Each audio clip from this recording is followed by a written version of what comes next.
Bab 13. Andi menceritakan cita-citanya. Sore itu terasa lebih panjang dari biasanya.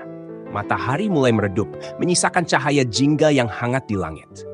Andi duduk santai di salah satu kursi taman yang terletak di halaman belakang rumah besar itu. Angin sore berhembus lembut, tetapi suasana hati Sally jauh dari tenang. Dia baru saja selesai membersihkan beberapa peralatan, namun hatinya masih terperangkap dalam perasaan yang belum bisa ia pahami sepenuhnya. Sally berjalan menuju Andi membawa teh hangat yang baru saja ia buat. Ia tahu Andi sering merasa lelah setelah bekerja di rumah sakit, dan ini adalah salah satu cara sederhana yang bisa ia lakukan untuk sedikit meringankan beban Andi. "Terima kasih Mbak Sally," kata Andi dengan senyum lembutnya. Ia menerima cangkir teh itu dan mencicipinya pelan. Rasanya enak." Sally tersenyum, namun hatinya merasa lebih berat dari sebelumnya. "Senang jika kamu menyukainya, Andi." Mereka duduk dalam keheningan sejenak. Terkadang, keheningan seperti ini justru terasa lebih akrab. Namun, tak lama kemudian, Andi mulai berbicara dengan nada yang sedikit lebih serius. "Aku rasa kamu tahu betapa pentingnya pekerjaan yang aku lakukan di rumah sakit." Andi mulai. Matanya menatap jauh ke depan, seolah-olah merenungi setiap kata yang akan ia ucapkan. "Tapi, itu hanya sebagian kecil dari apa yang ingin aku capai. Impian besarku bukan hanya menjadi seorang dokter spesialis bedah. Aku ingin membuat perubahan yang lebih besar." Sally mendengarkan dengan penuh perhatian, meskipun hatinya mulai gelisah. Bagaimana mungkin seorang pria seperti Andi yang memiliki semua peluang di dunia ingin terlibat dalam dunia medis yang penuh dengan kesulitan dan tantangan? Andi melanjutkan, "Semakin bersemangat, aku ingin membangun rumah sakit yang bisa membantu orang-orang dari berbagai lapisan masyarakat tanpa memandang siapa mereka atau dari mana asal mereka.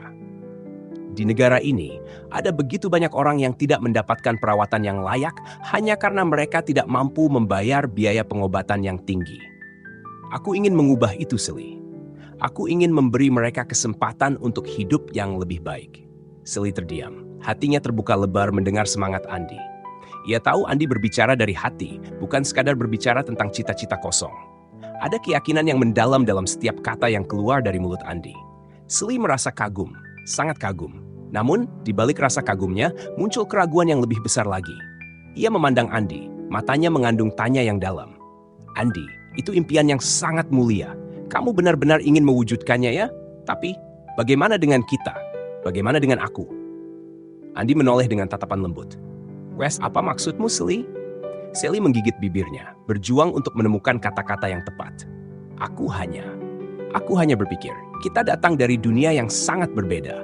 Kamu memiliki impian besar untuk masa depan, tetapi aku hanya seorang gadis desa yang bekerja sebagai pembantu rumah tangga di rumah ini. Kita bahkan tak seharusnya saling berbicara tentang hal-hal seperti ini."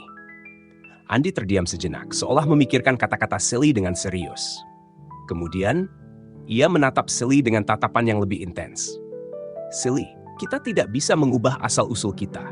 Aku tahu kamu merasa tidak pantas, tapi kenapa kamu merasa seperti itu? Kamu bekerja keras setiap hari, melakukan segala yang kamu bisa untuk membantu keluargamu. Itu lebih berharga daripada apapun. Sally, dunia ini tak pernah adil, dan aku tak peduli dengan apa yang orang lain pikirkan tentang perbedaan kita. Yang aku pedulikan adalah perasaan kita sekarang, perasaan yang aku rasakan padamu." Sally merasa jantungnya berdegup kencang, dan untuk pertama kalinya dalam waktu yang lama, ia merasa ada sesuatu yang sangat tulus dalam diri Andi. Namun, perasaan itu juga mengundang ketakutan yang mendalam. "Andi, kita tidak bisa seperti ini.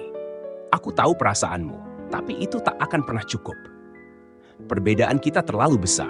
Bagaimana kamu bisa membayangkan masa depan bersama seseorang sepertiku yang tak punya apa-apa?" Andi menarik napas panjang dan mengalihkan pandangannya ke langit yang semakin gelap. "Kamu tidak perlu menjadi seseorang yang berbeda untuk membuatku melihatmu, Sally. Aku tidak peduli dengan status sosial kita. Yang aku peduli adalah kita. Bagaimana kita saling mendukung dan bertumbuh bersama." Sally menunduk, tidak bisa menahan air mata yang mulai menggenang di matanya. "Aku ingin percaya, Andi, tapi aku takut. Aku takut jika perasaan ini hanya akan menyakitkan kita berdua pada akhirnya. Aku tidak ingin kau menyesal." Andi menggenggam tangan Sally dengan lembut, seolah memberi kekuatan pada setiap kata yang ia ucapkan. "Aku tidak akan menyesal, Sally. Tidak akan pernah. Tapi jika kau merasa begitu takut, aku akan berhenti untuk sementara. Aku akan menunggu sampai kau siap. Aku hanya ingin kau tahu bahwa aku di sini. Aku akan selalu ada untuk apapun yang terjadi. Sally terdiam, merasa bingung dan terperangkap dalam perasaan yang membingungkan. Ia ingin percaya pada Andy, tetapi ketakutan akan perbedaan yang mereka hadapi terlalu besar untuk diabaikan begitu saja. Andy mengangkat dagu Sally perlahan, memandangnya dengan tatapan penuh kasih. Aku tahu ini tidak mudah, Sally. Tapi percayalah, kita bisa menemukan jalan bersama. Aku tidak akan memaksa, tetapi aku ingin kamu tahu satu hal.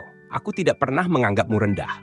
Aku hanya melihatmu sebagai Sally, seorang wanita yang sangat kuat dan berharga.